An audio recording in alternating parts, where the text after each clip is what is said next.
Assalamualaikum warahmatullahi wabarakatuh. Perkenalkan, saya MZia Fajri SEMM, dosen tetap di Prodi Kewirausahaan Fakultas Seni Rupa dan Desain, ISI Padang Panjang. Pada kesempatan kali ini, saya akan menyampaikan mengenai mata kuliah yang saya ampu sesuai dengan keahlian saya, yaitu mata kuliah manajemen. Mata kuliah ini diperuntukkan bagi mahasiswa semester 1 dengan bobot 2 SKS. Yang penyelenggaraannya dilakukan dengan 16 kali tatap muka dengan rincian 14 kali pertemuan materi dan 2 kali pertemuan untuk ujian tengah semester dan ujian akhir semester. Mata kuliah manajemen ini diberikan dengan tujuan untuk memberikan kemampuan manajerial bagi mahasiswa khususnya program studi kewirausahaan. Adapun capaian pembelajaran lulusan atau CPL dari mata kuliah ini meliputi CPL S11, CPL KK1, CPL KK2, CPL KK7, KU1, KU3, KU4, dan KU7 yang telah tertuang dalam RPS dan telah divalidasi oleh Ketua Prodi bersama dengan gugus kendali mutu. Capaian pembelajaran mata kuliah manajemen ini bagi mahasiswa yaitu mahasiswa mampu menguasai konsep teoritis manajemen, analisa, dan merancang sebuah kegiatan yang didasarkan kepada tahapan manajemen yang dipelajari. Adapun beberapa rincian dari CPMK tersebut adalah CPMK 1 mampu mendefinisikan, menjelaskan tentang konsep manajemen, CPMK 2 mampu menguraikan tahapan dan fungsi manajemen, CPMK 3 mampu menjelaskan fungsi, tugas, dan tanggung jawab manajer, CPMK 4 mampu mendefinisikan organisasi dan mengklasifikasikan berbagai bentuk organisasi. Selanjutnya CPMK 5 mampu menganalisa arti penting dari sebuah keputusan, CPMK 6 mampu menganalisa lingkungan organisasi, CPMK 7 mampu menjelaskan pembagian bentuk badan usaha, dan yang terakhir CPMK 8 mampu mendefinisikan pemimpin dan arti dari jiwa kepemimpinan. Pada mata kuliah ini, mahasiswa belajar tentang ilmu manajemen. Mahasiswa belajar mendefinisikan, menganalisis, dan mengimplementasikan ilmu manajemen, di mana mahasiswa mampu mengasah kreativitas dan inovasi, sehingga mampu menerapkan ilmu manajemen dalam kegiatan sehari-hari. Adapun beberapa materi pembelajaran di dalam mata kuliah ini, yang pertama dasar-dasar manajemen, yang kedua teori manajemen, yang ketiga fungsi manajemen, yang keempat manajer dan tingkatan manajer, selanjutnya bentuk-bentuk organisasi, definisi dan jenis keputusan, lingkungan organisasi, badan usaha, kepemimpinan, dan juga jiwa kepemimpinan. Materi yang saya sampaikan didukung oleh beberapa media pembelajaran, seperti video dan media digital lainnya. Interaksi pada mata kuliah ini melibatkan komunikasi dua arah antara dosen dan mahasiswa. Bisa berupa diskusi, tanya jawab, kolaborasi, dan refleksi bersama. Kriteria penilaian dalam mata kuliah ini yaitu yang pertama ada keaktifan, yang kedua tugas individu, ujian tengah semester, dan ujian akhir semester. Berikut adalah video proses pembelajaran pada mata kuliah manajemen dengan materi pertemuan kedua, yakni pengenalan manajemen dan fungsi-fungsi manajemen. Mari kita simak. Assalamualaikum warahmatullahi wabarakatuh. Waalaikumsalam warahmatullahi wabarakatuh. Baik, sebelum kita mulai perkuliahan hari ini, mari kita berdoa. Semoga perkuliahan kita dilancarkan. Berdoa dimulai. Berdoa selesai. Absen, untuk link absen yang saya bagikan di grup semuanya udah diisi. Sudah. Hadir semua? Hadir. Hadir ya. Di sini ada 20 orang, semuanya hadir ya? Hadir. Oke. Untuk pertemuan kali ini, mata kuliah kita apa? Manajemen. Manajemen ya, manajemen. Hari ini kita pertemuan kedua. Di minggu sebelumnya saya sudah membagikan kontrak perkuliahan kita, untuk RPS dan buku-buku yang akan kita pakai untuk satu semester ke depan. Kemarin juga sudah dibaca. Sudah. dan mohon dilengkapi beberapa buku yang mungkin akan bisa membantu kita untuk perkuliahan ke depannya. Ya. Kemarin juga sebelum perkuliahan berakhir, saya sudah memberikan tugas untuk mencari tahu apa itu manajemen dan mungkin apa dan kapan saja kita bisa menggunakan manajemen dalam kehidupan sehari-hari. Nah, coba yang sudah mencari siapa kemarin? Ya, coba Isa. Manajemen itu bisa diartikan dengan merencanakan atau mengorganisasikan, Pak. Merencanakan atau mengorganisasikan. Oke. Ada lagi? Ya, Ika. Manajemen itu selalu ada di perusahaan, kantor, sekolah, dan dipakai setiap hari. Bisa ada di kantor atau organisasi gitu ya. Oke. Ini beberapa pengertian mengenai manajemen. Coba sekarang kita lihat manajemen sesuai dengan teorinya atau definisi dan menurut para ahli. Di pertemuan kali ini sebelumnya saya akan menyampaikan bahwa capaian pembelajaran kita pada pertemuan kali ini yang pertama pemahaman mengenai definisi manajemen.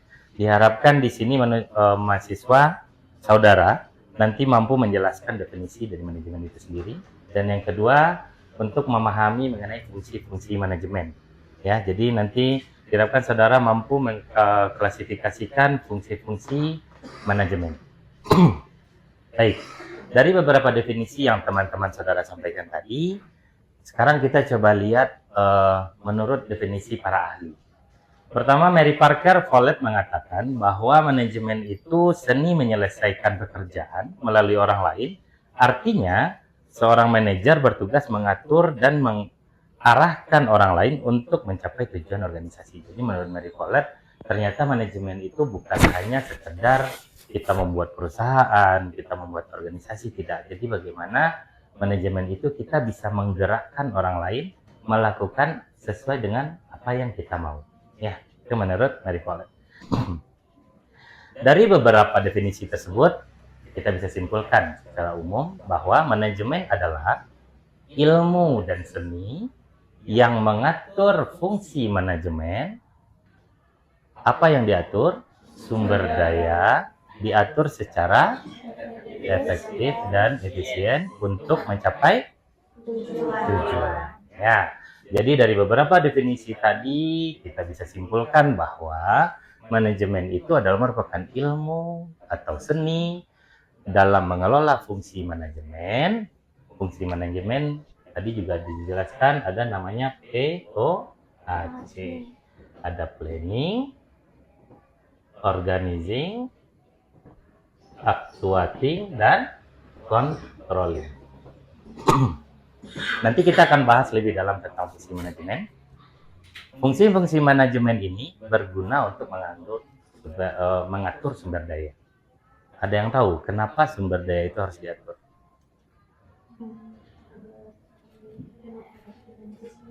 Agar tercapai tujuan efektif efisien. Oke, itu tujuan akhirnya ya. Tapi kenapa, Pak? Kenapa sumber daya itu harus diatur? Ada yang tahu sumber daya itu apa aja contohnya? Sumber daya alam. Sumber daya alam. Sumber daya buatan. Sumber daya manusia. Sumber daya keuangan. Waktu juga bisa dibilang sumber daya? Bisa. Bisa. Berarti sumber daya itu adalah segala sesuatu yang kita butuhkan untuk menghasilkan produk. Produk itu bisa berupa barang ataupun jasa. Jadi semua yang kita butuhkan itu dikatakan dengan sumber daya. Kalau sumber daya manusia jumlahnya terbatas nggak? Terbatas. Kalau keuangan jumlahnya terbatas nggak? Terbatas. Waktu jumlahnya terbatas? Terbatas. Karena mereka ini jumlahnya terbatas, maka harus kita kelola dengan baik agar mendapatkan hasil yang maksimal. Gitu ya. Makanya kenapa fungsi manajemen ini dibutuhkan untuk mengatur sumber daya yang jumlahnya terbatas. Ya, jumlahnya terbatas dikelola secara efektif dan efisien. Nah, pertanyaan lagi nih, efektif sama nggak dengan efisien?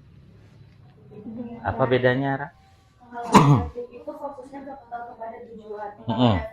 Efisien itu ke sumber dayanya. Ke sumber dayanya. Oke, nih. Saya punya ilustrasi agar lebih mudah dipahami.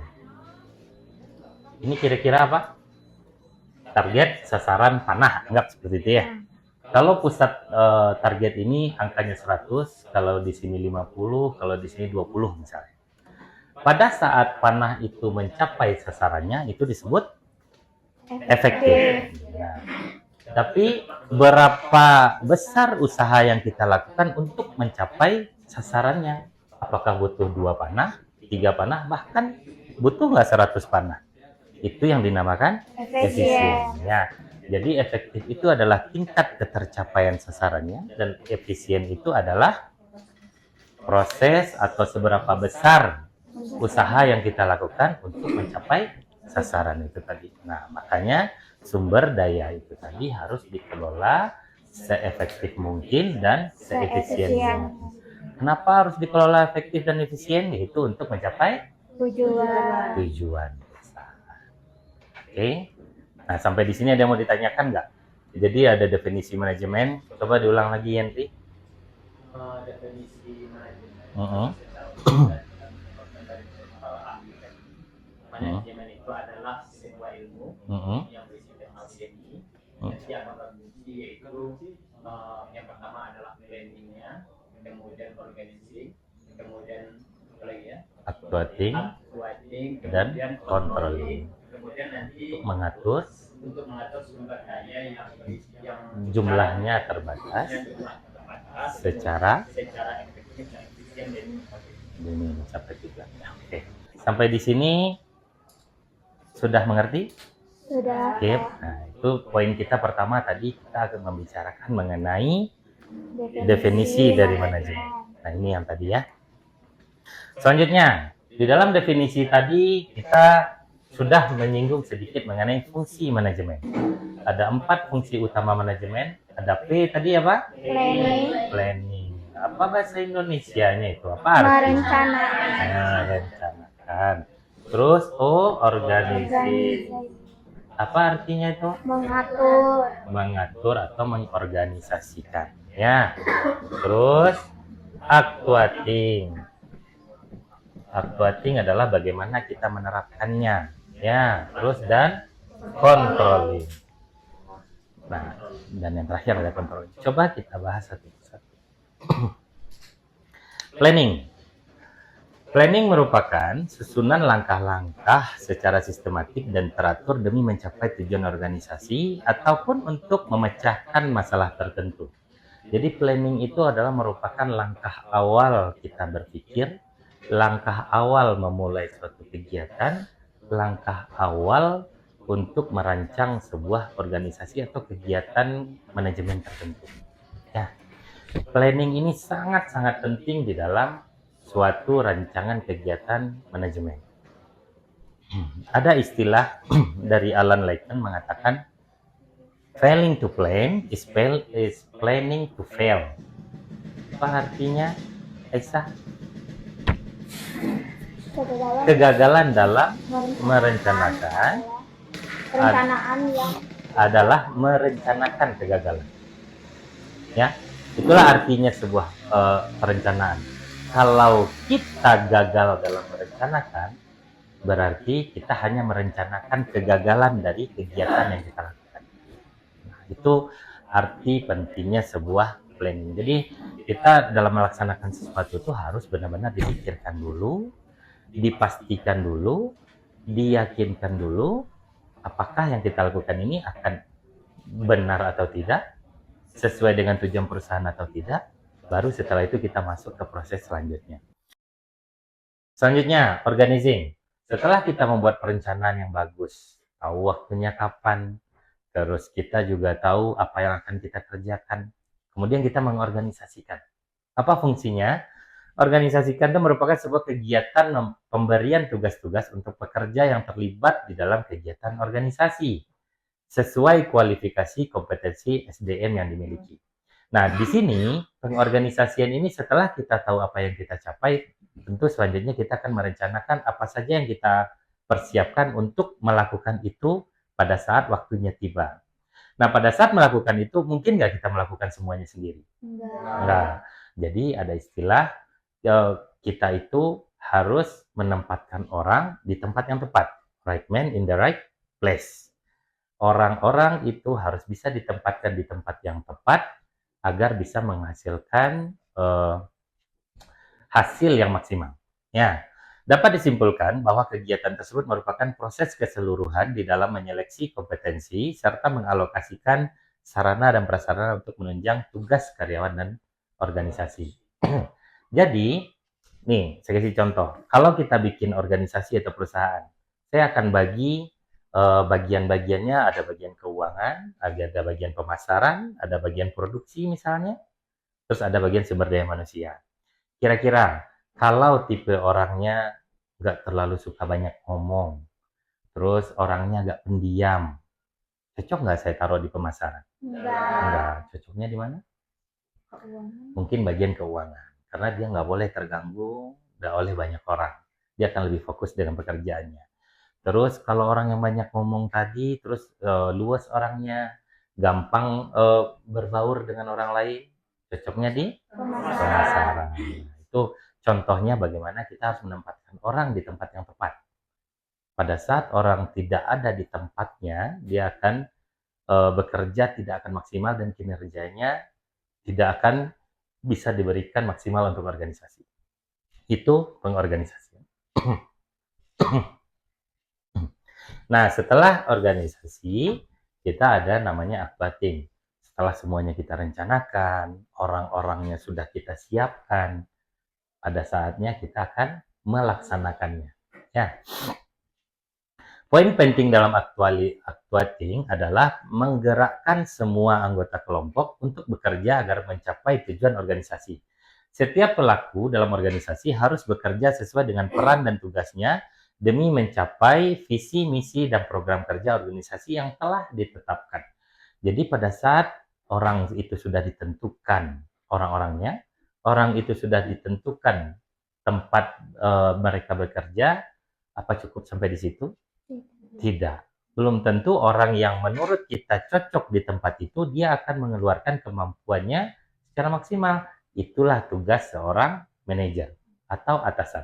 Bagaimana dia bisa memotivasi, bagaimana dia bisa memacu orang-orang yang ada di situ untuk memberikan kemampuannya yang terbaik. Nah, di sini diaktuating. Jadi semua perencanaan itu, pengorganisasian itu tidak ada artinya kalau kita tidak bisa menerapkannya dengan maksimal. Nah, di sini fungsi seorang manajer. Salah satunya adalah bagaimana dia menggerakkan bawahannya untuk bisa memberikan kemampuan yang terbaik. Ya, ini aktuating. Setelah aktuating, yang terakhir ada controlling. Nah, controlling. Fungsi ini tidak hanya sekedar mengendalikan pelaksanaan program, namun juga mengawasi sehingga apabila ada kesalahan bisa dikoreksi. Dengan ini, apa yang dikerjakan oleh staf dapat diarahkan ke jalan yang tepat dengan maksud mencapai tujuan yang direncanakan terlebih dahulu. Jadi, pada saat controlling, kita harus dapat memastikan orang-orang itu bekerja sesuai dengan apa yang kita rencanakan di awal. Ya. Jadi kalau kita memberikan standarnya seperti ini, kalau dia bekerja kurang, berarti harus kita motivasi agar dia lebih lagi. Atau pada saat pelaksanaan jumlah produksi ternyata tidak sesuai dengan apa yang kita rencanakan, berarti itu harus ada perbaikan. Nah, kalau ada kekurangan, hasil yang tidak maksimal, nah berarti harus kita perbaiki lagi sistemnya. Setelah kita perbaiki, semuanya dimulai lagi dari awal. Kita planning lagi perbaikannya, kita organizing lagi, kita actuating lagi, kita kontrol lagi. Ya, jadi ini siklusnya. Planning tadi, kita lanjutkan ke organizing, kita lanjutkan ke penerapannya, kemudian kita kontrol. Ternyata setelah kontrol masih ada nih kekurangan, atau mungkin targetnya bisa tercapai. Apa yang harus kita lakukan? Kita harus improve lagi bagaimana supaya lebih baik lagi dari sebelumnya. Target yang tadinya cuma 8, ternyata bisa nih jadi 10. Bisa nih jadi 12 misalnya. Nah, itu Berarti kita lakukan lagi perencanaan, organizing, outputting, dan controlling. Semua kegiatan ini akan berlangsung secara terus-menerus, dinamakan continuous improvement. Continuous improvement atau perbaikan secara terus-menerus. Ya, itu untuk fungsi dari manajemen. Kira-kira sampai di sini ada yang mau ditanyakan dulu nggak? Ada yang mau ditanyakan? Tidak? Tidak. Nah, kira-kira setelah penjelasan saya, semua ini, kegiatan ini ternyata memang bagus, Pak. Ini bisa saya terapkan di organisasi, perusahaan, dan sebagainya. Tapi apakah manajemen itu hanya untuk perusahaan saja? Tidak. Tidak. Bisa untuk kehidupan sehari, bisa nggak? Bisa. Bisa. Saya kasih contoh ya. Fauzan sebelum datang kuliah hari ini, ngapain aja dari bangun tidur? Bangun tidur, sholat, mandi, siap-siap pergi pulang. Bangun tidur, sholat, mandi, siap-siap, pergi sekolah, pergi kuliah. Pergi kuliah. Oke. Nah, berarti Fauzan bangunnya di tempat tidur, mandinya di tempat tidur, sholatnya di tempat tidur, baru pergi kuliah. Berarti perencanaannya kurang smart. Ya, jadi perencanaannya kurang smart. Saya bangun tidur, Pak, kemudian saya ke kamar mandi. Nah, terus saya wudhu menggunakan gayung misalnya. Terus saya sholat, kembali ke kamar, menggelar sajadah. Setelah itu saya kembali ke kamar mandi, saya mandi, ini dan sebagainya. Ya, terlihat di situ ya. Jadi perencanaan itu harus smart. Nah, itu tadi. Berarti manajemen itu tidak hanya digunakan oleh perusahaan. Dalam kehidupan sehari-hari pun bisa kita terapkan manajemen. Sebelum tidur, tadi malam, udah ada perencanaan belum besok pagi? Sudah. Sudah. Kira-kira pagi mau apa? Dia mau ngapain dulu? Sebelum tidur udah direncanakan belum hari ini mau apa? Udah apa aja? Pertama yang harus dipersiapkan itu adalah sesuai diinformasikan. Sekolah itu harus bawa apa? Kuliah, terus bawa apa? Nanti pulangnya kemana?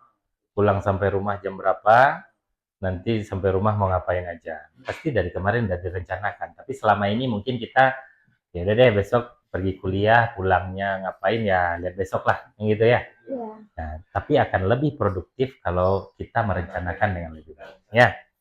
Nah, ini salah satu bentuk fungsi manajemen yang kita terapkan bagi mahasiswa. Nah, ini saya contohin. Pada saat mahasiswa bisa kita bikin perencanaan. Bisa. Ternyata perencanaannya lulus dengan nilai yang memuaskan sehingga mendapatkan predikat yang bagus, targetnya 3,75. Pak, saya pengen cum laude, Pak. Cum laude itu harus di atas 3,75, Pak. Nah, itu perencanaan saya. Nah, ternyata nggak cukup sampai di situ. Yang harus direncanakan juga wisudanya maksimal 4 tahun, Pak. Berarti udah ada waktunya kan? Iya. Udah jelas waktunya. Terus mempunyai, saya pengen nanti setelah tamat kuliah saya bisa mempunyai usaha bersama keluarga. Jadi saya nggak harus bekerja, Pak. Saya bisa membuat usaha di rumah. Itu contohnya. Nah, pada organizing, setelah kita rencanakan itu, hari ini kalian juga bisa mulai merencanakan bagaimana mengorganising rencana saya tadi.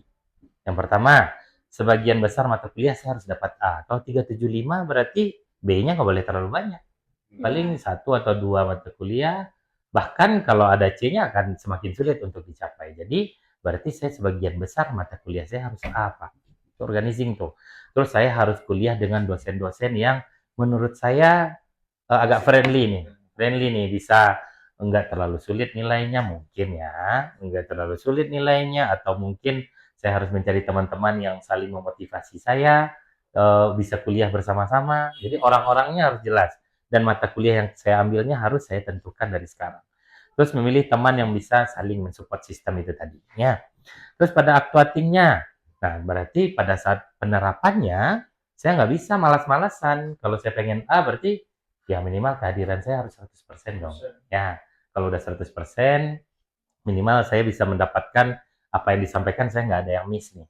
Terus yang kedua, belajar yang rajin supaya IPK-nya bisa tercapai tadi. Belajarnya nggak mungkin juga pas mau ujian aja. setelah mendapatkan hari ini di kelas, coba cari-cari literasi lagi yang lain supaya pemahaman saya akan lebih dalam lagi ya. Terus setiap UTS dan UAS saya juga harus memaksimalkan nilai. Nah, itu yang akan yang saya aktualisasikan pada saat perkuliahan ini.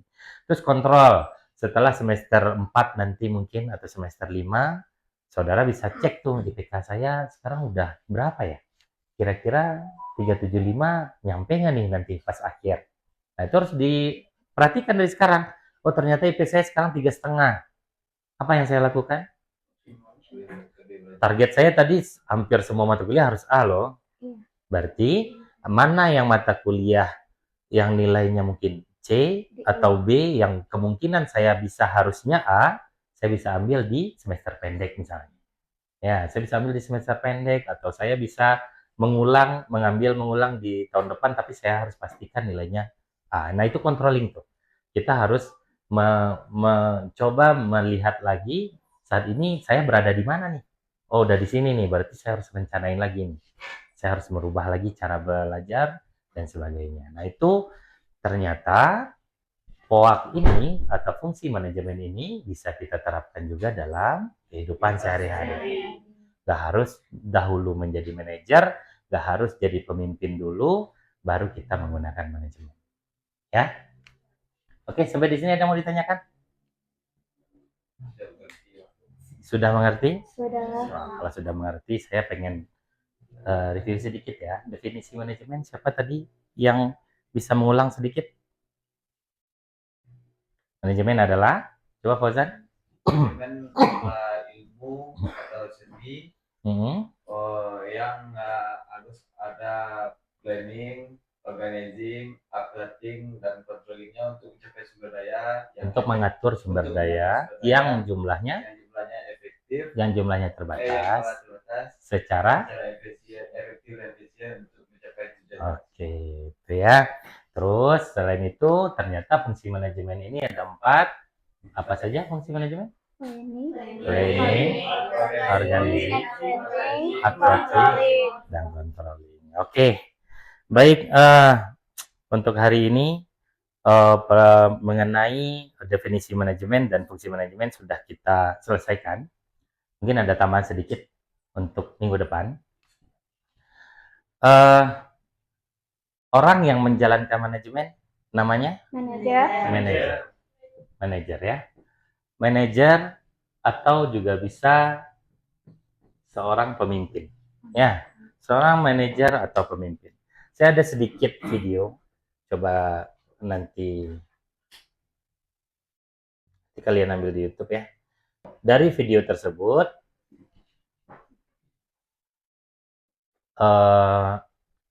untuk tugas minggu depan, ya dari video tersebut sudah saya bagikan di grup. Nanti tolong diperhatikan, disimak videonya. Kemudian untuk tugas minggu depan, cari perbedaan manajer yang memimpin dengan gaya bos. Nah, ada juga yang menggunakan leadership. Ini akan berbeda nih. Berarti materi kita minggu depan kita akan berbicara tentang leadership atau jiwa kepemimpinan. Ya, nanti kita akan bicara minggu depan. Mudah-mudahan kita akan lebih asik lagi berdiskusi tentang kepemimpinan, bagaimana kita mengatur, bagaimana seorang pemimpin itu harus bisa menggerakkan bawahannya dan lain-lain. Silahkan cari literasinya. Minggu depan kita akan diskusikan lagi. Oke? Baik, sampai di sini dulu mungkin untuk pertemuan kita hari ini. Untuk menutup mata kuliah ini kita tutup dengan membacakan Alhamdulillah. Baik, sampai ketemu minggu depan. Assalamualaikum warahmatullahi wabarakatuh. Waalaikumsalam warahmatullahi wabarakatuh. Demikian video proses pembelajaran mata kuliah manajemen di Prodi Kewirausahaan isi Padang Panjang. Video ini digunakan sebagai salah satu syarat penyusunan dokumen pernyataan diri dalam unjuk kerja Tridharma Perguruan Tinggi atau PDD UKTPT sertifikasi dosen gelombang 1 tahun 2025. Akhir kata saya ucapkan terima kasih. Assalamualaikum warahmatullahi wabarakatuh.